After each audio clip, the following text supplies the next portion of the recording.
अस्सलामुअलैकुम। प्रोग्राम जी स्पोर्ट्स के साथ मोहसिन मेहदी आपकी खिदमत में हाजिर है। हफ्ते का हमारा पहला शो है और ख़बरें भी बहुत सारी हैं, लेकिन बात करेंगे क्रिकेट के हवाले से। पाकिस्तान टीम दौरा इंग्लैंड में एक जीत को तरस रही है। टेस्ट मैच की अगर बात करें वहाँ भी जीत हासिल नहीं कर सके और T20 में पहला मैच बारिश की नज़र हुआ, दूसरे में पाकिस्तान फिर कप्तानी की वजह से जीता हुआ मैच हारा। यूनुस खान जो बैटिंग कंसल्टेंट के तौर पर दौरा इंग्लैंड में पाकिस्तान टीम के साथ हैं, उन्होंने मज़ीद पाकिस्तान टीम के साथ काम करने की ख्वाहिश का इजहार किया है। लेकिन दौरा इंग्लैंड में ख़ास बात यह है कि जो एक बैट्समैन और जिसका चर्चा हो रहा है पूरी पाकिस्तान में और पाकिस्तान से बाहर भी, वो हैं मोहम्मद रिजवान। आज भी यूनुस खान ने मोहम्मद रिजवान के हवाले से जो कुछ कहा वो इस शो में आपको बताएंगे। फिर साबिक कप्तान हैं पाकिस्तान के, नामवर हैं, उन्होंने तो उनको मुस्तकबिल का कप्तान करार दे दिया। इन तमाम तर टॉपिक्स पर आज के शो में बात करेंगे, लेकिन सबसे पहले चलते हैं अपनी टॉप स्टोरीज़ की जानिब। जी, आपने टॉप स्टोरीज़ देखी हैं और हर जगह पाकिस्तान में या पाकिस्तान से बाहर T20 सीरीज़ की बातें चल रही हैं, बाबर आजम की कप्तानी की बातें चल रही हैं, कोचिंग स्टाफ की बातें चल रही हैं। ऐसा क्या हुआ कि इतना बड़ा कोचिंग स्टाफ गया पाकिस्तान की टीम के साथ और टीम ना टेस्ट मैच में फ़तह से हमकिनार हो पाई और T20 मैच जो है आखिरी सीरीज़ का वो भी अब देखते हैं कि क्या होता है। तब्दीलियां तो की जाएंगी, कहा यह जा रहा है वक्त से पहले कि हो सकता है कि मोहम्मद आमिर की जगह, क्योंकि उनको इंजरी हुई है, वहाब रियाज को मौका मिले और शुएब मलिक की जगह हैदर अली को खिलाया जाए। आपने ये टॉप स्टोरीज़ में देखा। इसी पर हमारे साथ बात करने के लिए मौजूद हैं, इससे पहले भी हमारे शो का हिस्सा रह चुके हैं और हमने देखा और आप सब ने देखा होगा कि BBC स्पोर्ट्स के साथ ज्वाइन रहे हैं और वहाँ पर मैच में तबसरा भी करते हुए हमें नजर आए। मैं बात कर रहा हूँ यासिर अरफात साहब की। यासिर, आपको वेलकम करूँगा शो में। बहुत शुक्रिया, thank you very much. Welcome. Yasir, जब टीम गई थी तो सभी ये बात कर रहे थे कि पाकिस्तान टीम का इंग्लैंड में रिकॉर्ड बहुत अच्छा है, आप भी ये बात कर रहे थे, लेकिन बदतरीन दौरा साबित होता हुआ नजर आ रहा है अब तक। तो रिकॉर्ड्स पे मेरा नहीं ख्याल कि जाना चाहिए कि हिस्ट्री में क्या हुआ। आप देखते हैं कि कोई भी चीज़ अगर आपने किसी चीज़ को भी अगर अपने गेज करना है, किसी चीज़ का अंदाजा लगाना है, तो आपको करंट सिचुएशन जो आपकी होती है उस पर देखते हैं। आप अपने प्लेयर्स को देखते हैं कि आपके प्लेयर्स, आपके पास क्वालिटी प्लेयर्स हैं कि जो आप इन द पास अगर आपने कहा कि परफॉर्मेंस अच्छी है, तो उसकी रीजन एक ये थी कि हमारे पास क्वालिटी प्लेयर थे, अच्छे प्लेयर थे। तो अब ये है कि ऑब्वियसली नए प्लेयर हैं हमारे और थोड़ा सा ये है कि इनको टाइम लगेगा, हमें इनको टाइम देना चाहिए।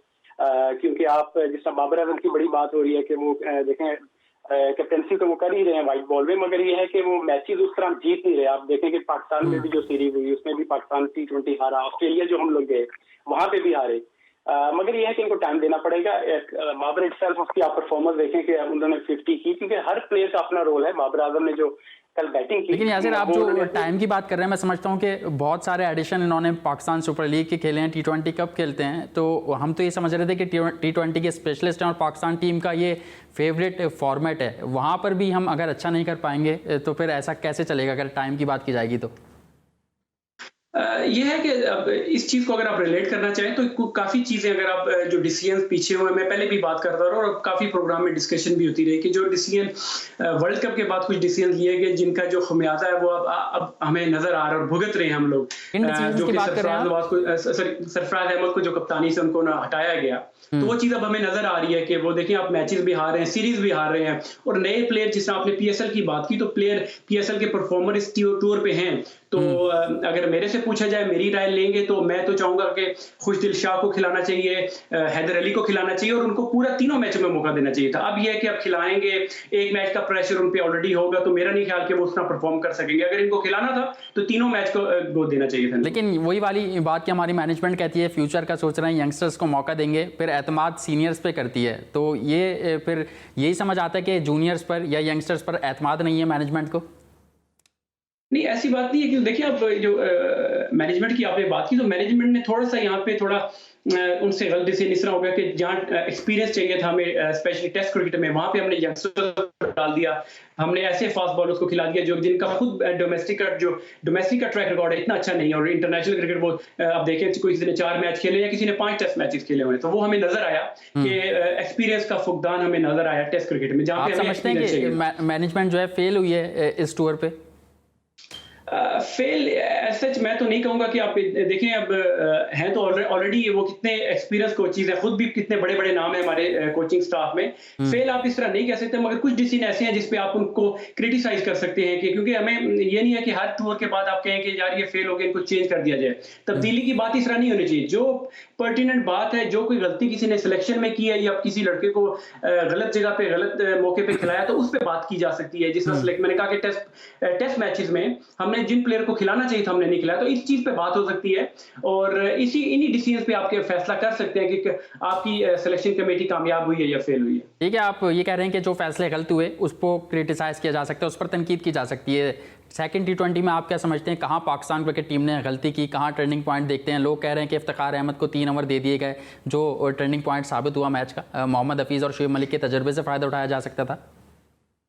बिल्कुल, ये बात बहुत डिस्कस हो रही है कि जब अगर शोएब मलिक टीम में खेल रहे हैं या हफीज टीम में खेल रहे हैं तो उनको बॉलिंग क्यों नहीं कराएगी, और जब डेविड मलान और इयन मॉर्गन बॉलिंग पार्टनरशिप कर उनकी लगी हुई थी, बैटिंग कर रहे थे, तो मुझे नहीं समझ आई कि ये क्या रीजन है, या ये मैनेजमेंट का प्लान है, क्योंकि आप बाबर आजम को इसका कसूरवार नहीं ठहरा सकते, क्योंकि ये प्लान पहले बन चुका होता है कि किसने बॉलिंग करनी है। अगर हफीज ने बॉलिंग करनी है तो हफीज को करानी चाहिए थी वो, क्योंकि उनका जो रिकॉर्ड है, ट्रैक रिकॉर्ड अगर आप देखें, स्पेशली लेफ्ट हैंडर्स के खिलाफ हमेशा उन्होंने अच्छा परफॉर्म किया है। तो ये चीज एक बहुत बिग क्वेश्चन मार्क है कि उनको क्यों नहीं बॉलिंग कराई जा रही। और तो जहां बात रही, अगर आप देखें T20 में पहला मैच जो पाकिस्तान खेला इतना बुरा नहीं खेला, वो बारिश की वजह से थोड़ा ये कि डिस्टर्ब हो गया, जिसकी वजह से उसका रिजल्ट नहीं आ सका। कल जो अगर मैच की अगर आप बात करें, मैं खुद वहां मौजूद था, मैंने देखा कि वो पिच इतनी अच्छी पिच थी कि उस पर अगर पाकिस्तान 200, 210, 15 भी करता तो इंग्लैंड की टीम में इतनी सलाहियत थी कि वो उसको चेस कर लेता। अच्छा, बात यह है कि हमारी अगर टीम का मुआवजा, अगर इंग्लैंड की टीम से मुआवजा अगर आप करें तो हम लोग काफी लैग करते हैं, हम पीछे हैं। उनकी जो स्किल लेवल है इंग्लैंड का, उनका जो फिटनेस लेवल है और जो उनकी माइंडसेट है, आप देखिए उनके प्लेयर्स का जो स्ट्राइक रेट है, अब मॉर्गन ने जो कल बैटिंग की वो सिंगल हैंडली मैच जिता के ले गए, उनका 200 का स्ट्राइक रेट है। तो काफी चीजें ऐसी हैं जिसमें पाकिस्तान को बेहतरी की जरूरत है। तो अब तो ये ऑलमोस्ट सीरीज एक मैच रह गया, तो जब ये लोग वापस आए तो काफी हमें टेस्ट क्रिकेट में भी काम करने की जरूरत है और T20 व्हाइट बॉल में भी स्पेशली बहुत काम करने की जरूरत है। यासिर, आप स्ट्राइक रेट की बात कर रहे हैं, बहुत सारे जो फैंस हैं सोशल मीडिया पर बाबर आजम के स्ट्राइक रेट पर काफ़ी बात कर रहे हैं। 44 गेंदें खेलकर उन्होंने 50 रन स्कोर किए थे। तो आप क्या समझते हैं कि मॉर्गन की इनिंग को देखा जाए और बाबर की इनिंग को कंपैरिजन किया जाए तो फिर कप्तानी इनिंग कौन सी आप समझते हैं कि ज़्यादा अच्छी है? मैं समझता हूँ कि मॉर्गन अकेले ही हमसे मैच ले गए। ये मेरा ख्याल है कि ये बेजा अगर आप किसी को क्रिटिसाइज, स्पेशली बाबर को इस परफॉर्मेंस पे करेंगे तो बड़ी ही ज्यादती है, क्योंकि हर प्लेयर का अपना रोल होता है। देखिए बाबर आजम का जो रोल है वो डिफाइन है कि उन्होंने ऊपर ओपन करना जाके और उन्होंने मैच को लेके चलना है। तो अगर आप 50 परफॉर्मेंस करने के बावजूद भी तो मेरा तो ये ख्याल है बड़ा ही गलत कर रहे हैं। एक तो बाबर पे भी प्रेशर पड़ेगा, क्योंकि इयन मॉर्गन की डिफरेंट गेम है। अगर बाबर कहे कि मैं इयन मॉर्गन की तरह खेलना चाहूं तो ये हो नहीं सकता, या इयन मॉर्गन कहे कि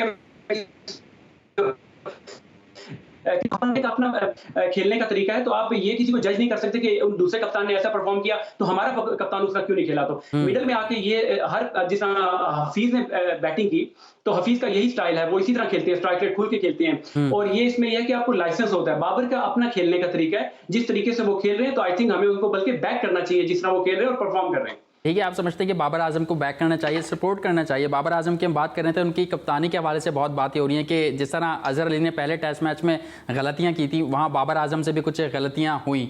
आप समझते हैं कि वो गलतियां बाबर से हुई या फिर वही वाली बात कि मैनेजमेंट ने पहले से प्लान दिया हुआ था, वही एग्जीक्यूट करना था?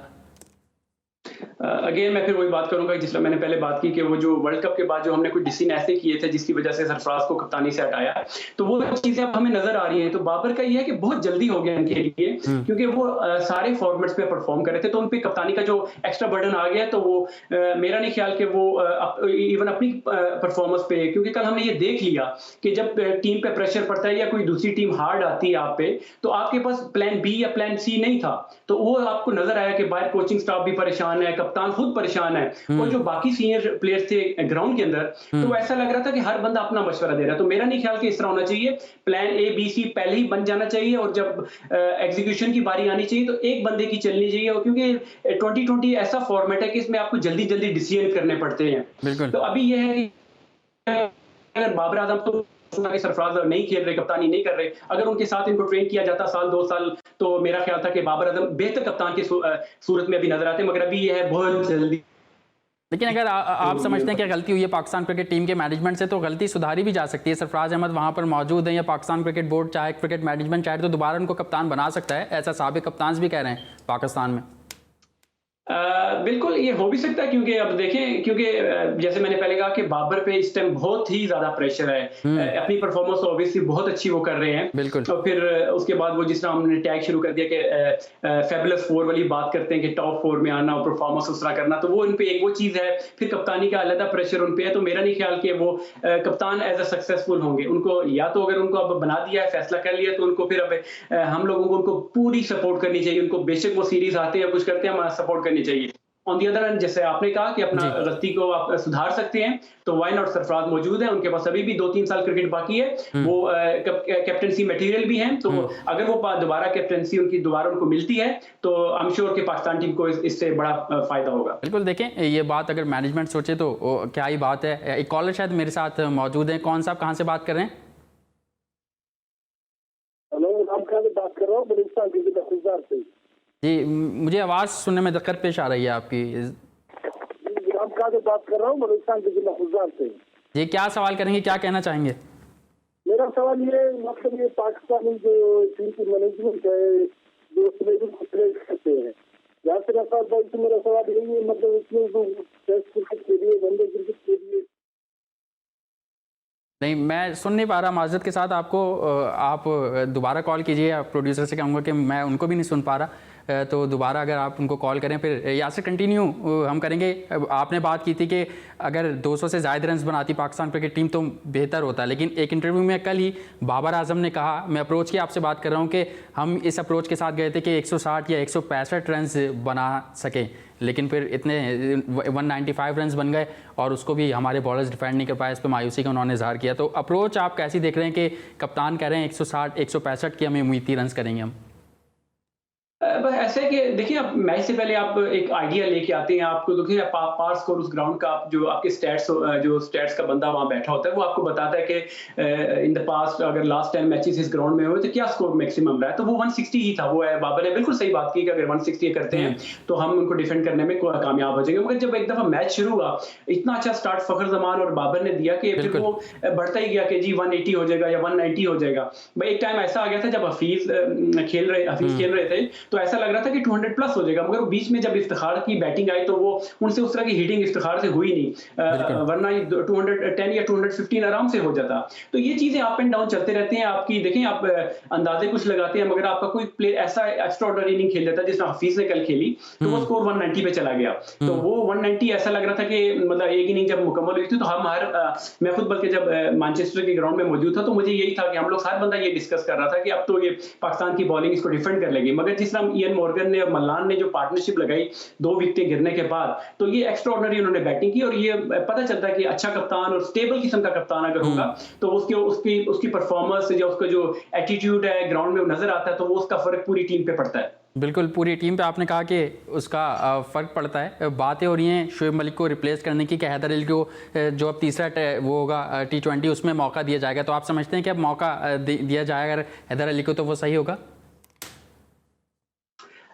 देखिए, मौका वाली बात जो है ना, ये मैं इस पे बिलीव नहीं करता। देखिए, अगर मौका देना ही था, तो अगर मेरे से अगर पूछते हैं, तो मैं तो प्रेशर में होंगे सब। इवन खुशदिल शाह को भी मैं चाहता था कि खुशदिल शाह को भी तीनों मैच मिलते, हैदर अली को भी पूरे मिलते, क्योंकि आप देखें अगर इन लोगों ने, आप देखिए करंट आपकी फॉर्म देखी जाती है। अब PSL में जो जिस तरह की इन्होंने बैटिंग की है, सबको हमने दिखाया कि ये इन्होंने इनका स्ट्राइक रेट अगर आप चेक करें, हैदर अली का मोर देन 150 है। तो हम इस तरह के player, exciting player, youngster player चाहिए टीम में। और मिडल में जब जिस तरह मैंने इफ्तिखार की बात की कि इफ्तिखार से हिटिंग नहीं हुई, तो वहां पे हमें ऐसे प्लेयर चाहिए कि जो बड़ी बाउंड्री आराम से लगा सके एट विल। लास्ट 4 ओवर में हमें ऐसे प्लेयर चाहिए तो जो बड़े बड़ी शॉट्स खेल सके। तो अब ऑलरेडी 2 मैच गुजर चुके, अब 1 मैच रह गया, तो अगर मौका देते हैं तो अच्छी बात है।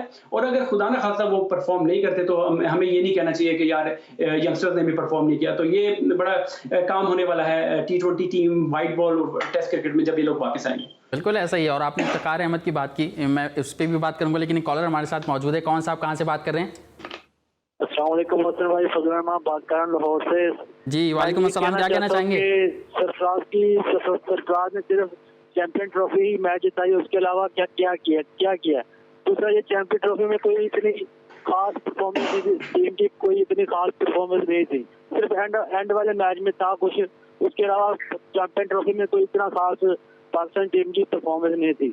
मैं तो कहता हूँ कि ना ये अकेले अपना रजवान और ना ही सरफराज, कोई अच्छा विकेट कीपर होना चाहिए, कोई अच्छे प्लेयर होने चाहिए टीम में। यहाँ तक कोचिंग की बात है, मैच देखने का मजा आया, लेकिन यह है कि मैच हम नहीं जीत पाए। जी सर। सही, ठीक है, बहुत शुक्रिया आपने सवाल किया। यासिर ये तो कह रहे हैं ना रिजवान होने चाहिए ना सरफराज होने चाहिए, और सरफराज ने चैंपियंस ट्रॉफी के अलावा और किया ही क्या है पाकिस्तान क्रिकेट टीम के लिए। नहीं, मैंने तो पहली तो बात यह कि आपके कॉलर की जो कॉल थी तो मुझे पूरी आवाज़ समझ नहीं आई। मैंने सवाल किया कि मगर जो आपने सवाल अब किया तो उसका जवाब मैं ये दूंगा कि नहीं, हमें ऐसी बिल्कुल बात नहीं करनी चाहिए। सरफराज और कोई भी प्लेयर है जिसने पाकिस्तान के टीम को रिप्रेजेंट किया है या पाकिस्तान का कलर, हमें उनकी रिस्पेक्ट करनी चाहिए, हमें उनको इज्जत देनी चाहिए। तो सरफराज ने तो पाकिस्तान के लिए ऐसी बात नहीं है कि कुछ नहीं किया। सरफराज तो देखिए, अगर टाइटल्स अगर देखें तो देखें आप, उन्होंने अंडर 19 वर्ल्ड कप भी जीता हुआ है पाकिस्तान के लिए, देखें चैंपियन ट्रॉफी भी जीती हुई है। पाकिस्तान की टीम जो नंबर 1 रही है T20 में, तो उसमें सरफराज की बड़ी इंपॉर्टेंट रोल उनका रहा है एज अ कैप्टन और एज अ प्लेयर। तो हमें ऐसा नहीं करना चाहिए किसी भी प्लेयर को। मैं कहता हूं, और जहां तक मोहम्मद रिजवान की बात है तो मोहम्मद रिजवान ने भी बहुत अच्छा खेल पेश किया है सीरीज में, चाहे वो टेस्ट सीरीज हो, T20 में तो उनकी बैटिंग नहीं आ पाई, लेकिन कीपिंग जिस तरीके से उन्होंने की और कल वो फील्ड में जिस तरह नजर आ रहे थे, तो बहुत अच्छा पॉजिटिव साइन है पाकिस्तान क्रिकेट के लिए। या सिर्फ वक्त एक ब्रेक का, ब्रेक के बाद जब आएंगे तो मजीद टॉपिक्स पर डिस्कशन करेंगे। कहा जा रहा है कि आज मीटिंग हुई है पाकिस्तान क्रिकेट टीम की मैनेजमेंट की, जिसमें यूनिस खान ने बल्लेबाजों से बात की है और वकान यूनिस ने बॉलर से पूछगछ की है कि क्यों हमने इतना बड़ा टोटल चेस करने दिया, वो भी इतनी आसानी से। कहीं मत जाइए, देखते रहिए जी स्पोर्ट्स।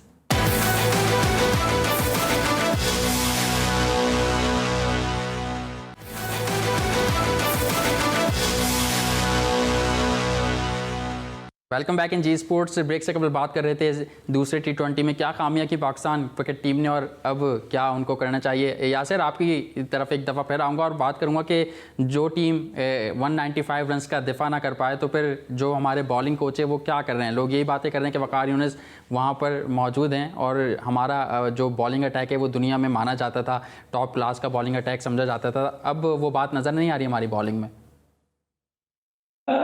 जैसे मैंने पहले बात की कि देखें, दुनिया जो है वो बहुत आगे चली गई है, और अगर हमने भी compete करना है दुनिया के साथ, इंग्लैंड जैसे आप देखें स्पेशलाइजेशन पे चलेगी, आप उनकी देखें टोटली डिफरेंट टीम, T20 की टोटली डिफरेंट टीम है और टेस्ट की डिफरेंट, और आप देखें उनका कोचिंग स्टाफ भी इवन डिफरेंट है। तो अगर हमें भी यही करना पड़ेगा, हमें जब अगर आप कोई भी अपॉइंटमेंट्स आप करते हैं, कोई बंदे अगर आप लेके आते हैं, इवन जो एनालिस्ट भी आपका होता है ना टीम का, वो भी अगर दुनिया का बेस्ट या बेस्ट ऑफ द बेस्ट नहीं है, फील्डिंग कोच अगर आपने रखा है उसको भी बेस्ट होना चाहिए। तो मेरा ये ख्याल है कि जब आप अपॉइंटमेंट्स ऐसी करते हैं कि जब आप उसमें जब आप थोड़ा सा भी रिलैक्सेशन करते हैं कि यार ये कोई नहीं, फेवर किसी को कर देते हैं, तो मेरा ख्याल है कि वो असर जो है आपका, वो जो इम्पैक्ट है वो पाकिस्तान टीम पे नजर आता है कि वो, क्योंकि उसका काम हुआ नहीं होता।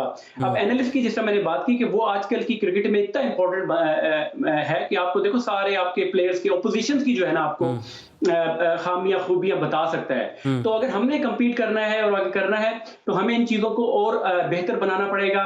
पाकिस्तान की आपने बॉलिंग की बात की, ऑब्वियसली पाकिस्तान की बॉलिंग अच्छी है, टैलेंटेड है, मगर ये और है यासिर ये चौथी बार है जो वकार यूनिस पाकिस्तान क्रिकेट टीम के साथ अटैच हुए हैं। ये पाकिस्तान क्रिकेट बोर्ड इसका बेहतर जवाब दे सकता है कि वो उनको अगर रखते हैं या उनकी एक्सपर्टीज से वो फायदा उठा रहे हैं, तो ये इसका बेहतर जवाब वही दे सके। मैं ये बात करता हूं कि जो प्लेयर्स हम लोग लेके गए हुए हैं तो हैं, अच्छे हैं, टैलेंटेड है, मगर ये है पे इनफैक्ट बहुत काम होने वाला है। एक सिर्फ स्किल वर्क नहीं है इसमें, आपकी मेंटली है, आपकी फिटनेस है। अगर आप देखें हमारे प्लेयर्स की फिटनेस अगर आप देखें तो वो टोटली डिफरेंट नजर आएगी आपको इंग्लैंड के बॉलर से या उनकी टीम के से। तो हमें काफी काम करना है हमारे सीरीज से कबल हमने ये भी देखा कि तारीफें हो रही थी, 5-5 मिनट में हमारे बॉलर्स लेट स्विंग सीख रहे थे। जब इम्तिहान शुरू हुआ तो ऐसा कुछ भी हमें नजर नहीं आया। आपको कुछ ऐसा देखने में लगा? नहीं, वो तो टोटली सोशल स्टंट था। वो मेरा नहीं ख्याल कि वो कोई भी मैच्योर क्रिकेटर या कोई भी ऐसा बंदा ऐसी बात स्पेशली मीडिया पे नहीं करेगा और करनी भी नहीं चाहिए। ये तो देखें, आप जब कोई बंदा बात कर रहा है तो हर बंदे ने उस चीज को पिक किया और उसको बहुत ही बुरे तरीके से लिया कि ये क्या मतलब, ये कोई ना कोई होता है 2 मिनट में कौन रिवर्स स्विंग सीखता है या कोई सिखाता है। तो बिल्कुल ये नॉन इशू था, ये बिल्कुल इसको ना डिस्कस करना चाहिए, ना ही सोहेल खान ने जो ये बात की उनको नहीं करनी चाहिए, बिल्कुल नहीं करनी चाहिए थी। आप बीबीसी के साथ वहाँ कमेंट्री पैनल में ही बैठे थे, रेडियो पे बैठे थे, तो वो क्या सोचते हैं? एंडरसन भी आपके साथ मौजूद थे, तो पाकिस्तानी बॉलिंग अटैक के बारे में या T20 क्रिकेट के बारे में उनकी क्या सोच है पाकिस्तान टीम को लेकर? या कल जो सेट कर दिया था टारगेट 195, तो आप लोग क्या सोच रहे थे कि पाकिस्तान ईजिली विन कर जाएगा? वही जिस तरह पहले हमने प्रोग्राम के शुरू में बात की कि वो जो 160 का जो बाबर आजम ने इंटरव्यू में बात की कि वो बिल्कुल यही था कि स्टैट्स ही बता रहे थे। हम लोग जब कमेंट्री बॉक्स में थे तो यही सब डिस्कस कर रहे थे कि 160 100 मैक्सिमम 170 अगर इस पिच पे हो जाए, क्योंकि जो हिस्ट्री यही बताती है कि इस ग्राउंड में 160 170 पास स्कोर होता है कि आप उसको डिफेंड कर सकते हैं अपनी अच्छी बॉलिंग के साथ। मगर वो इतना अच्छा स्टार्ट मिला पाकिस्तान टीम को, फखर और बाबर ने इतना अच्छा स्टार्ट दिया कि उनको बैक किया हफीज ने। तो जब वो 190 195 हुआ तो हर बंदा ये कह रहा था कि पाकिस्तान ने बेहतरीन बैटिंग की और हर बंदा यही सोच रहा था कि पाकिस्तान ये मैच आराम से जीत लेगा। मगर जब उन्होंने स्टार्ट किया इंग्लैंड की बैटिंग ने तो अच्छी पार्टनरशिप उनकी 6 ओवरों में I think 66 for no loss थे। फिर शादाब ने जो 2 विकेटें बैक टू बैक ली तो फिर पाकिस्तान मैच में दोबारा आ गया था। मगर मैं आपको बता दूं कि मेंटल स्ट्रेंथ इतनी थी उनके कप्तान की, इयान मॉर्गन की, जिस तरह वो 200 के स्ट्राइक रेट से खेले तो वो टोटली मैच हमारे हाथ से ले गए। और हमारे वहां पे फिर हमारी इनएक्सपीरियंस नजर आई, हमारी कप्तानी जरा नजर आई कि वो अप टू द मार्क नहीं है और काफी फ्लॉज हमें नजर आए। फिर मैनेजमेंट का जो रिएक्शन हमने टीवी पे देखे तो बिल्कुल एक किस्म की छोटी कोई ऑर्डिनरी सी टीम लग रही थी। रिएक्शंस की आपने बात की, आपने भी देखी होंगी मिसबाह-उल-हक की पिक्चर्स अब सोशल मीडिया पर गर्दिश कर रही हैं, तो क्या समझते हैं उन रिएक्शंस को देख के? क्या मसला नज़र आ रहा है? मैनेजमेंट प्रेशर में है, टीम प्रेशर में है, पैनिक बटन दब सकता है? देखिए ये चीज़ें तभी होती हैं कि जब आप कुछ फैसले ऐसे करते हैं या जल्दी में करते हैं या गलत फैसले आप करते हैं तो वो आपको फिर उनकी स्क्रूटनी हो जाती है हायर लेवल पे। जब आप कंपीट करने जाते हैं वर्ल्ड की बेस्ट टीम के साथ, दुनिया जब देख रही होती है तो ये चीज़ें आपकी नज़र आ जाती हैं कि आपने जो आपने गलतियां की, जो गलत फैसले आपसे हुए होते हैं। मैं नहीं कह रहा कि जानबूझ के कोई गलत फैसले होते हैं, मगर वो आप दानिस्ता तौर पे या गैर दानिस्ता तौर पे जो चीज़ें आपसे हो जाती हैं तो वो चीज़ें आपको नज़र आती हैं। तो वो मेरे ख्याल में आई थिंक ये लोग वापस जब आएंगे, पाकिस्तानी प्लेयर्स, मैनेजमेंट जब वापस आएगी तो आई थिंक इनको मिल बैठ के दोबारा बहुत काम करना पड़ेगा, प्लेयर्स पे भी और मैनेजमेंट को भी। लेकिन हो सकता है कि काम हो, उम्मीद करते हैं काम करें, क्योंकि फिर जिम्बाब्वे की सीरीज़ है, तमाम प्लेयर्स स्कोर कर जाएंगे, विकेटें ले जाएंगे, फिर तब सब पे पानी फिर जाएगा। लेकिन हम मसाइल की बात कर रहे हैं कि मैनेजमेंट मसाइल में हमने देखा मिसबाह-उल-हक की कुछ PSL फ्रेंचाइजी से भी मसाइल चल रहे हैं पाकिस्तान क्रिकेट बोर्ड के हवाले से कि वो 2 जॉबें नहीं कर सकते। तो जब इतना आपके ऊपर प्रेशर होगा कि आप हेड कोच भी हैं, चीफ सेलेक्टर भी हैं, फिर PSL के हवाले से भी आप पर बर्डन है, तो फिर किस तरह आप काम कर सकते हैं? बिल्कुल, मैंने फैसलों की जिस तरह बात की, गलत फैसले कुछ हुए तो उसमें एक बड़ा ही गलत फैसला ये भी था कि जब मिसबाह-उल-हक नो डाउट बहुत अच्छे पाकिस्तान के कप्तान रहे और बड़ी अच्छी परफॉर्मेंसेस किया, मगर ये जो फैसला उन्होंने किया या बोर्ड ने उनको इस जॉब पे रखा कि 3 चीजें उनको दे दी, तो ये तो बिल्कुल ये कोई अनहोनी सी चीज हो गई थी जिसका हर बंदा, हर जो एक्स क्रिकेटर या तजिया निगार जो लोग थे वो यही कह रहे थे कि बड़ी गलत चीज है। क्योंकि आप ये छोटे लेवल पे ये चीजें हो सकती हैं, मगर जब आप इंटरनेशनल लेवल पे कम्पीट करते हैं या इंटरनेशनल लेवल पे आप करते हैं तो आपको एक जॉब से ही सिंसियर होकर और एक जॉब पे अगर आप तवज्जो दे के काम करें तो वही बड़ी बात है, बजाय कि आप 3 जॉब्स आप ले रहे हैं। तो अब देखें 2 जॉब पे तो ऑलरेडी वो आ चुकी है, तो अब तीसरी जॉब जो उनकी है सिलेक्शन चेयरमैन सिलेक्शन कमेटी पे जो उनकी है उस पे भी अब डिस्कस हो रहा है कि वो भी उनसे ले ली जाएगी। और फिर वो जो जिसका आपने कहा कि 2 PSL में जो इस्लामाबाद यूनाइटेड की भी कोचिंग करें, तो ये कॉन्फ्लिक्ट ऑफ इंटरेस्ट रहा है, पहले भी रहा है और ये नजर भी आया हमें।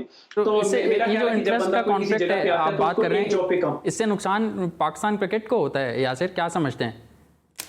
बिल्कुल, पाकिस्तान क्रिकेट को, पाकिस्तानी प्लेयर्स को नुकसान होता है और आवाम जो लोग फैन फॉलोइंग है हमारे मुल्क में, जो एक ही गेम खेली जाती है, फॉलो की जाती है, डिस्कस की जाती है, तो वो जब इस तरह की शिकस्त होंगी, इस तरह के प्लेयर परफॉर्म करेंगे तो उनका भी दिल टूट जाएगा और वो भी क्रिकेट को फॉलो करना छोड़ देंगे। और नए जो यंगस्टर्स हैं उन पे ये बहुत बड़ा इफेक्ट होगा यार कि पाकिस्तान की टीम वैसे परफॉर्म नहीं कर रही है, उनकी इतनी मतलब बुराई हो रही है, उनकी डिस्कशन उन पे हो रही है। तो मेरे ख्याल से नए आने वाले जो क्रिकेटर्स हैं उन पे बहुत बड़ा ये इफेक्ट हो रहा है। तो मेरा ख्याल है काफी ज्यादा काम करने की जरूरत है। ऑलरेडी पाकिस्तान क्रिकेट बोर्ड काफी अपने काफी काम कर रहा है, कई डिसीजन उन्होंने लिए हैं, तो मगर रिजल्ट्स अभी नहीं आ रहे।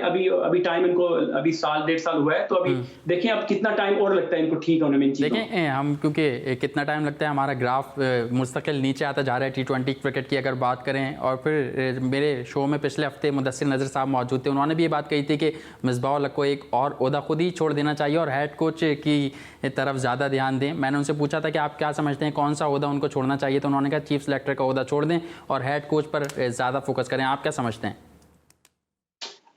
बिल्कुल उनको जैसे मैंने पहले कहा कि इस हायर लेवल पे जब आप काम कर रहे होते हैं तो आप पे इतनी नज़रें लोगों की होती हैं और आप लोग स्पेशली पाकिस्तान में जो एक तो पाकिस्तान दो तीन चीज़ें ऐसी हैं पाकिस्तान इस मुल्क में कि जो सबसे ही ज़्यादा स्क्रूटनाइज लोग करते हैं। एक तो पाकिस्तान टीम की कप्तानी जब किसी बंदे को मिलती है और जब ये क्रिकेट बोर्ड में आप किसी ऐसे ओहदे पे आप लगते हैं जिस तरह चेयरमैन हो गए या पाकिस्तान सिलेक्शन कमेटी में आप होते हैं तो आप पे काफ़ी डिस्कशन होती है और आपके फैसले अच्छे बुरे फैसलों पे काफ़ी बात होती है। तो मेरा यही ख्याल है अगर मिसबा बेहतर अपना फैसला कर सकते हैं, मगर मैं तो उनको ये सजेशन अगर मेरे से अगर कोई अगर पूछे तो मैं उनको ये सजेशन दूंगा कि एक चीज पे फोकस करें, एक चीज को लें और उस पे अपना पूरा काम और पूरा टाइम दें। बिल्कुल, आप ये समझते हैं कि एक चीज़ को फोकस करें और एक चीज़ पर ज़्यादा टाइम दें। मिसबाह उल हक की हमने बात की और फिर बाबर आजम के हवाले से भी हमने बात की थी। अब मोहम्मद रिजवान का बहुत चर्चा है इंग्लैंड में, आज भी यूनुस खान ने उनकी बहुत ज़्यादा तारीफ़ें की और कहा यह जा रहा था कि टेस्ट के फॉर्मेट में मोहम्मद रिजवान को खिलाया जाएगा और T20 क्रिकेट में सरफराज अहमद को मौका दिया जाएगा। इस पर आप क्या कहेंगे कि मोहम्मद रिजवान की जो पजीराई इंग्लैंड में उनको मिल रही है वो कितनी फ़ायदेमंद हो सकती है उनके लिए? जी, बड़ी खुशाइन बात है कि मोहम्मद रिजवान ने जिस तरह परफॉर्म किया, जिस तरह उन पे प्रेशर था, दो कीपर इस टूर पे गए हुए थे और सरफराज की वजह से कई नॉन इश्यूज को इश्यूज बना के जो प्लेयर्स पे इवन सरफराज पे भी वो काफी डिस्कशन हुई। तो बड़ा प्रेशर था रिजवान पे, मगर रिजवान ने बड़ा अच्छा ही परफॉर्म किया। उन्होंने प्लेयर ऑफ द सीरीज भी हुए वो और जितने एनर्जेटिक हैं। और देखिए डोमेस्टिक क्रिकेट का जो है ना ये प्रोडक्शन है, मतलब ये 5-6 साल पीछे इन्होंने डोमेस्टिक क्रिकेट खेली। आप इन्होंने हर लेवल पे इन्होंने ए के टूर्स इन्होंने किए, फिर PSL में भी, और बड़ा अच्छा इन पे काम किया। और ये अब नजर आ रहा है कि देखिए ना डोमेस्टिक क्रिकेट की प्रोडक्शन और ये परफॉर्म कर रहे हैं आप, तो अब इनको ये है कि इनके साथ कैरी ऑन करना चाहिए। अभी भी उनकी क्रिकेट बाकी है 2-3 साल की, अगर उनसे फायदा उठाना चाहते हैं या अगर ये जितना पाकिस्तान टीम के T20 में रिजल्ट्स आ रहे हैं, आई थिंक ये बेहतरीन चॉइस होगी कि सरफराज को अगर दोबारा कप्तानी दी जाए और उनसे उनके जो एक्सपीरियंस है कप्तानी का उससे फायदा उठाया जाए, तो आई थिंक ये बड़ा अच्छा डिसीजन होगा। बिल्कुल, आप ये समझते हैं कि दोबारा कप्तानी देनी चाहिए सरफराज अहमद को, लेकिन मोहम्मद रिजवान के हवाले से हम बात करें तो आप ये नहीं समझते कि मैनेजमेंट अगर किसी भी प्लेयर को इतना मौका देगी, इतना बैकअप करेगी कि साबिक कप्तान डगआउट में बैठा है लेकिन खेलोगे आप, तो वो खिलाड़ी फिर यकीनन परफॉर्म तो करेगा ही। नहीं तो देखिए अब जिस तरीके का एतमाद दिया गया मोहम्मद रिजवान को, हमने नहीं देखा कि किसी दूसरे खिलाड़ियों को बहुत कम या खुशकिस्मत खिलाड़ी आप उनको कह लें कि जिनको मैनेजमेंट की जानिब से इतना एतमाद मिलता है, क्रिकेट बोर्ड की जानिब से इतना एतमाद मिलता है।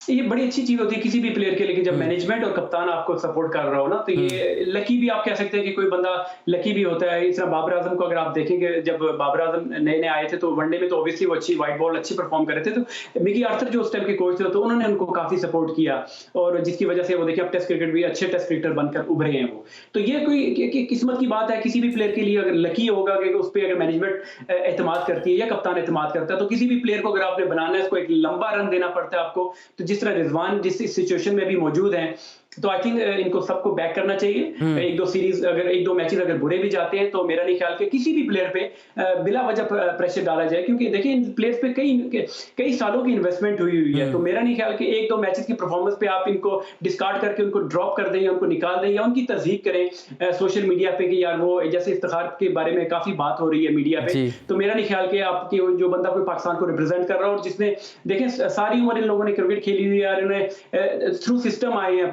परफॉर्म करके आए हैं, तो मेरा नहीं ख्याल कि इन लोगों की तस्दीक करनी चाहिए एक दो मैचेस पे। बिल्कुल, आप समझते हैं कि इतना ज़्यादा क्रिटिसाइज नहीं करना चाहिए, हो सकता है कि आगे मौका मिले तो अच्छा परफॉर्म करें। लेकिन ये जो सरफराज अहमद के हवाले से बात हुई और फिर जिस तरह मैंने कहा कि उनको एतमाद दिया गया टीम की जानिब से, तो वहाँ उनकी परफॉर्मेंस में निखार भी पैदा हुआ। लेकिन फिर हम ये भी देखते हैं कि दूसरे खिलाड़ी हैं उनको इस तरीके का एतमाद नहीं दिया जाता। अगर डोमेस्टिक की भी बात करें, आप समझते हैं कि अगर मैनेजमेंट दूसरे प्लेयर्स को भी इस तरीके का एतमाद दे तो वो भी इसी तरह से परफॉर्म कर सकता है? देखिए मैं खुद पाकिस्तान क्रिकेट का जो है ना कहते हैं ना ग्रास रूट का प्लेयर, मैं खुद देखिए क्लब क्रिकेट मैंने खेली, मैं अंडर 15 से बल्कि इस पूरे सिस्टम को मैंने देखा, अंडर 19 में देखा, मैंने कई कोचेज पाकिस्तान के डोमेस्टिक कोचेस के अंदर खेला, मैं इंटरनेशनल कोचेस के अंदर भी खेला और फिर मैं लीग में जब फ्रेंचाइज क्रिकेट खेली तो मैंने बड़े अच्छे जस्टिन लैंगर जैसे और बॉब वुलमरिन जैसे कोचेस के अंदर भी रहा हूँ। तो मैंने ये डिफरेंट चीज ये देखी है कि जिसने आपने बात की कि जब तक आप पे कोचिंग स्टाफ आपका कप्तान एतमाद नहीं करता तो आपका जो पोटेंशियल है, जो आप आपकी क्वालिटीज है वो कभी भी बाहर नहीं आ सकती। अब देखें, मैं अपनी एग्जांपल यहाँ पे इसलिए दूंगा कि मुझे इस तरह का एक्सपीरियंस हुआ है कि मैं जब डोमेस्टिक क्रिकेट में परफॉर्म करके आता था तो मुझे पाकिस्तान टीम में जब भी आता था, ना मुझे कभी कोचिंग स्टाफ की तरफ से सपोर्ट मिली, ना ही कप्तान की वजह की सपोर्ट मिली। और वेरे मैं एक जब मेरा टेस्ट डेब्यू हुआ था, यूनुस खान वहां पे कप्तान थे, तो मैं आपको बताऊं कि मेरी देखें वहां पे परफॉर्मेंस इतनी अच्छी हुई सिर्फ इस वजह से कि वहां पे जो कप्तान था उसको मेरे पे ट्रस्ट था, और मेरे ये फिर मुझे ये ऐसा फील हुआ कि ये मुझे वेलकम कर रहे हैं, ये चाहते हैं कि मैं पाकिस्तान टीम में आऊं और परफॉर्म करूं। तो मेरा ये मानना है और ये मेरा ये सजेशन है कि जो भी प्लेयर पाकिस्तान टीम डोमेस्टिक से जब भी पाकिस्तान टीम में आए तो ऐसा एनवायरनमेंट वहां पे होना चाहिए, ऐसा कल्चर होना चाहिए कि जो नया प्लेयर वहां पे आए वो फील करे कि यार ये मेरी अपनी टीम है, मेरे मुल्क की टीम है, तो मैं जब यहाँ पे आया हूं तो ये मैं इस चीज को जगह को मैं ऑन करता हूं, तो मैंने इस मुल्क के लिए खेलना है, अपनी टीम के लिए खेलना है, अपने कोच के लिए खेलना है। तो इस तरह का जब तक एटमॉस्फेयर क्रिएट नहीं करेंगे तो लड़कों की परफॉर्मेंस उतनी अच्छी नहीं होगी जितनी हम लोग एक्सपेक्ट करते हैं होनी चाहिए। बिल्कुल, आप समझते हैं कि एटमॉस्फेयर डेवलप होना चाहिए, एक कल्चर बनाना चाहिए जहां प्लेयर्स को रिस्पेक्ट दी जाए, उसको एतमाद दिया जाए, सिर्फ उन्हीं को नहीं कि जिनको मैनेजमेंट पसंद करती है, तमाम ही प्लेयर्स जो अच्छा परफॉर्म करते हैं डोमेस्टिक में और कौमी टीम तक आते हैं उन सबको ऐसा एटमॉस्फेयर मिलने की बहुत ज़्यादा ज़रूरत है। वक्त तो एक ब्रेक का, जब ब्रेक के बाद आएंगे तो यासिर अरफात से कुछ बात करेंगे। राशिद लतीफ़ ने जो मोहम्मद रिजवान के हवाले से बात की, हाई परफॉर्मेंस सेंटर में जो हाई कोचेज़ रखे गए हैं उस हवाले से भी यासिर अरफात का तज्ज़िया हासिल करेंगे, और तीसरे T20 मैच में पाकिस्तान क्रिकेट टीम को क्या करना चाहिए और क्या नहीं करना चाहिए, इन तमाम तर मामलात पर बात करेंगे। We will be right back after a short break. Keep watching Zee sports.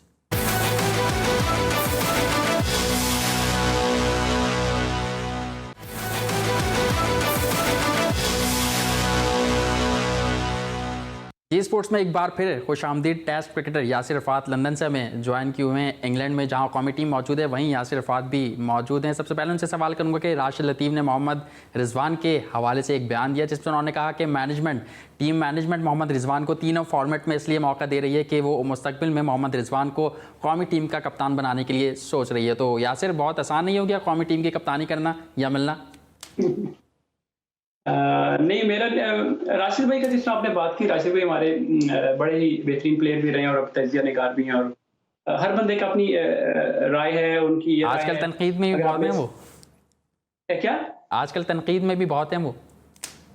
पता नहीं, आई डोंट नो, मैं इतना वो फॉलो नहीं कर रहा, मैंने देखा नहीं कोई ऐसी बात। मगर ये है कि जिस आप कप्तानी की बात कर रहे हैं तो ये हमें जो है ना, ये इन चीज़ों से मेरे ख्याल से हमें थोड़ा इज्तनाब करना चाहिए। और ये इस तरह के जो है ना ब्रेकिंग न्यूज़ या कि अंदर की खबर जी बताते हैं, जिस तरह बात करते हैं ना कि जी अंदर से पता चला कि ऐसी बात है, तो मेरा नहीं ख्याल कि हमें एज अ एक्स क्रिकेटर या तजिया निगार जब भी आप बैठते हैं तो ऐसी बात कभी नहीं करनी चाहिए, क्योंकि इसका इफेक्ट बहुत पड़ता है। कि हमें तो ऐसा लग रहा है सोशल मीडिया पे जो हर बंदा जो है ना वो ऐसे लगता है कि ब्रेकिंग न्यूज़ देने के चक्रों में है। तो अभी देखिए नया कप्तानी बाबर आजम को मिली है, अगर चलो कोई गलत डिसीजन किसी ने पाकिस्तान क्रिकेट बोर्ड से हो गया है तो उनको समझ आ जाएगी कि उन्होंने गलत डिसीजन किया है। तो उसमें यह है कि अगर कोई जानबूझ के अगर कोई इस तरह की चीज करता है तो वो तो ऑब्वियसली गलत बात है, मगर गलत फैसला मेरे से भी हो सकता है, गलत फैसला आपसे और किसी से भी हो सकता है, तो वो अगर आप जानबूझ के करते हैं तो वो नजर आता है। तो रिजवान की आपने जिस तरह बात की, तो रिजवान को देखिए अभी भी नया वो टीम में आया, उसको आप खेलने दें, उसको परफॉर्म करने दें, जो उसकी जॉब है वो भी कर रहा है। उसको कीपिंग पे कंसंट्रेशन करनी चाहिए, उसको अपनी बैटिंग पे कंसंट्रेशन करनी है। कप्तानी जो ऑलरेडी लोग पाकिस्तान टीम में 4-5 साल से खेल रहे हैं, अगर उनमें से अगर कोई आपकी चॉइस है तो ठीक है, अदरवाइज हम लोगों को नहीं इस तरह होना चाहिए कि क्रिस्टल बॉल लेके सोशल मीडिया पे बैठ देना चाहिए और हमें बताना चाहिए कि जी ये ब्रेकिंग न्यूज़ है। हम ब्रेकिंग न्यूज़ के चक्कर में या कि अंदर की खबर बताने के चक्करों में ऐसे बयान हमें नहीं देने चाहिए। बिल्कुल, एक क्रिकेटर ने तो यहाँ तक कहा था कि मोहम्मद हफीज से अब छक्का नहीं लगता और उनको बाहर कर देना चाहिए टीम से। खैर ये तब देखिए बिल्कुल, मैं आप जिस तरह मैंने पहले आपको बात की कि मैं ये जो है ना लफ्जों का जो चुनाव है बड़ा ही देखभाल के करना चाहिए, क्योंकि ये इस तरह आप बात करते हैं तो किसी भी प्लेयर का कैरियर जो है ना आप 2-3 जुमलों में आप खत्म कर दें, ये बहुत ही किसी भी प्लेयर के साथ ज्यादती है। क्योंकि देखिए आप प्लेयर देखिए हफीज की अगर आपने जिस तरह बात की तो हफीज पे पाकिस्तान क्रिकेट बोर्ड की कितनी इन्वेस्टमेंट हुई है, उन्होंने कितनी परफॉर्मेंसेस पाकिस्तान के लिए की हुई हैं। तो अगर आप हफीज के बारे में अगर कोई ऐसी बात कर रहा है तो मेरा ख्याल है कि उस बंदे को सबसे पहले अपने आप को देखना चाहिए, अपने गिरबान में देखना चाहिए कि उन्होंने पाकिस्तान के लिए क्या किया या उन्होंने कितनी पाकिस्तान को परफॉर्मेंसेस दी मैच जितवाएं। सही बात है, ये कल्चर जो राइज होता जा रहा है पाकिस्तान में, ये बहुत गलत है, ऐसा नहीं होना चाहिए। जो हमारे साबिक क्रिकेटर्स हैं उनकी बहुत हम रिस्पेक्ट करते हैं, लेकिन अगर वो इस तरीके से बातें करेंगे, हमारे जो प्लेयर्स हैं, हमारे स्टार्स हैं, उनके खिलाफ इस तरीके की बातें करना और फिर तज़ीक होना पूरी दुनिया में उनकी, तो इस पर तो सब लोग ही बात करेंगे और लोगों उनके फैंस को गुस्सा आता ही है। मैं आपसे बात करना चाहूँगा हाई परफॉर्मेंस सेंटर की। पाकिस्तान क्रिकेट बोर्ड ने गुज़िश्ता दिनों हाई परफॉर्मेंस सेंटर में बड़े बड़े नामों को कोचिंग के लिए मदऊ किया और उनको जॉब्स दी, जिसमें मोहम्मद यूसुफ एक बड़ा नाम है, अब्दुल रज़ाक की मैं बात करूँ अगर तो, और दीगर कोचेस जो आपके साथ वहाँ इंग्लैंड में भी रहते थे वो भी अब पाकिस्तान आए और हाई परफॉर्मेंस सेंटर का हिस्सा बने। कुछ नामों पर लोग एतराज़ात भी कर रहे हैं। मैं आपसे जानना चाहूँगा ओवरऑल आपने कैसा देखा पाकिस्तान क्रिकेट बोर्ड के इस फैसले को? अच्छा, जिस तरह पाकिस्तान क्रिकेट बोर्ड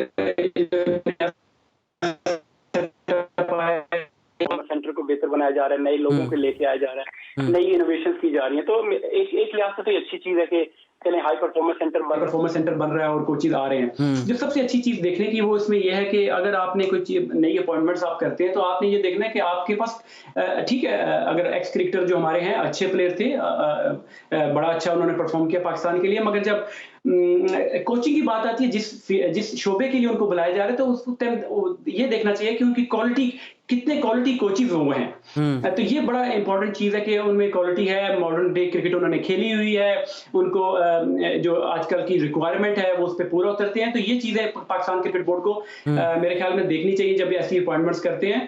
तो जैसे पहले मैंने कहा कि ये उनके डिसीजंस हैं और टाइम विल टेल कि उनके डिसीजन सही थे या गलत है, ये तो आपको 2-3 साल में पता चलेगा। बिल्कुल 2-3 साल में पता चल जाएगा। आप समझते हैं कि कुछ कोचेज ऐसे भी रखे गए, जैसे बात कर रहा हूँ फैसल इकबाल की, उन पर काफ़ी बात हुई कि जावेद मियादाद साहब ने पहले तो तनकीद की इमरान खान पर, पूरे क्रिकेट बोर्ड पर, फिर बाद में जब उनको फैसल इकबाल को जॉब मिली क्रिकेट बोर्ड में, वहाँ अगले दिन ही माफ़ी मांग ली गई। तो वो प्लेयर्स जो तनकीद कर रहे हैं पाकिस्तान क्रिकेट बोर्ड के सेटअप पर, पाकिस्तान क्रिकेट बोर्ड पर, तो क्रिकेट बोर्ड उन्हें क्यों नौकरियाँ दे रहा है?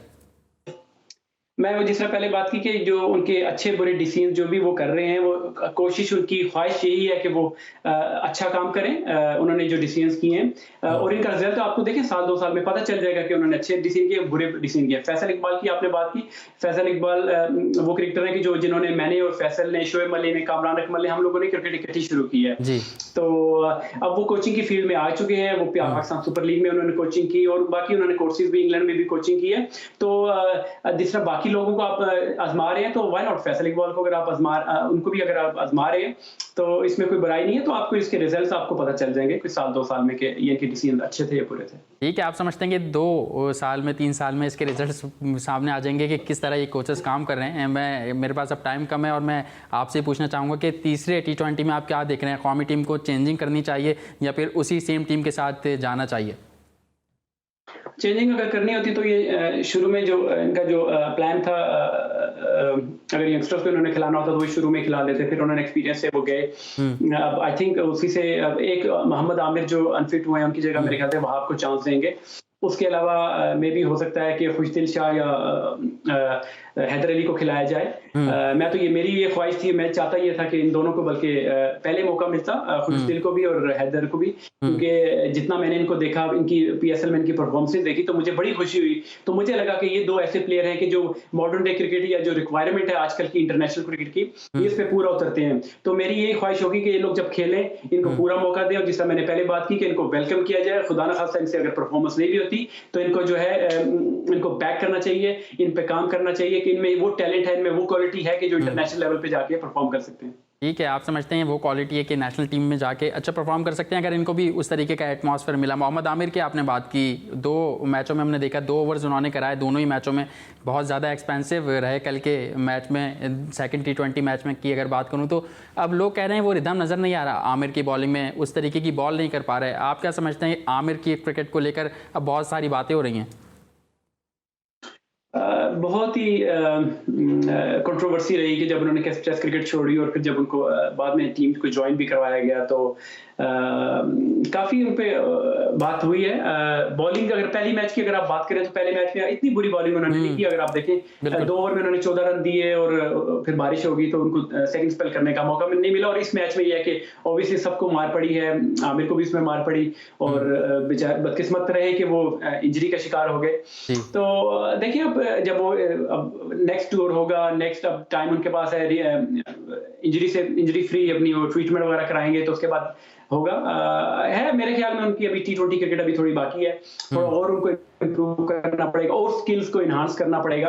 क्योंकि देखिए जिस तरह अब उनकी पेस में कमी आ गई है, उनकी स्विंग में कमी आ गई, तो उनको नई चीज को लेके आनी पड़ेगी। आप समझते हैं कि स्किल्स को डेवलप करना पड़ेगा मोहम्मद आमिर को और अपनी बॉलिंग में मजीद निखार लाना पड़ेगा। बहुत शुक्रिया आसिफात आपका कि आपने अपना कीमती वक्त जी स्पोर्ट्स में दिया। हम उम्मीद करते हैं हमारे नाज़रीन को भी आज का हमारा प्रोग्राम पसंद आया होगा। ऐसी उम्मीद के साथ सैयद मोहसिन मेहदी और जी स्पोर्ट्स की पूरी टीम को इजाज़त दीजिए। आपसे एक बार फिर कल मुलाकात होगी। अब तक अपना ख्याल रखिएगा। अल्लाह हाफ़िज़।